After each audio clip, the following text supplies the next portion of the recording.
Would you trust Rotten Tomatoes to tell you what the best movie of all time is?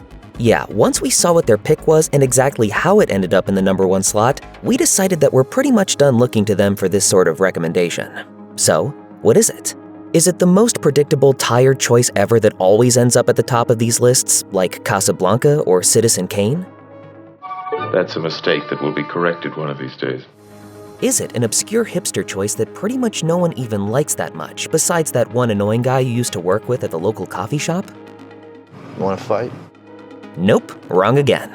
Honestly, you'll probably never guess. We sure didn't.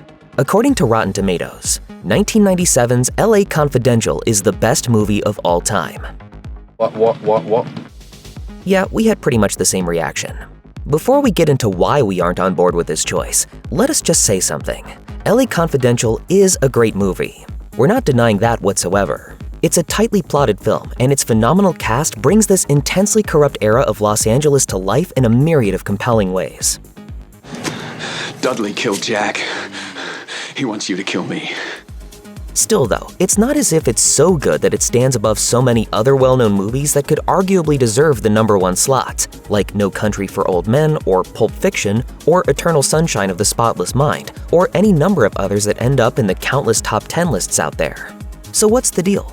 How did Rotten Tomatoes land on this 90s gem above everything else? The answer is simple and honestly kind of sad. They use a recommendation formula, which considers a movie's tomato meter rating and its audience score. We have several problems with this.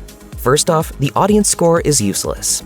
Even though Rotten Tomatoes altered the requirements of the popcorn meter 2 years after a legion of angry fans tanked the rating of Star Wars Episode VIII: The Last Jedi, the list is still heavily driven by anyone with an active account, which means a person who's seen a total of 20 movies gets a say in a poll that includes hundreds of reviews from critics. To be fair, the top 300 could be a lot more cringeworthy and laden with undeserving superhero flicks. One of the only truly good ones that deserves to be on a list such as this, Christopher Nolan's The Dark Knight, doesn't turn up until slot 51. Let's put a smile on that face. There's also the fact that a large swath of international cinema is completely ignored. African and Asian filmmakers are particularly underserved, besides a few top spots going to Bong Joon-ho and Akira Kurosawa. People had this issue with the Sight and Sound list, which desperately needs to prune its voting ranks, so it's not surprising Rotten Tomatoes would fall horribly short in this department.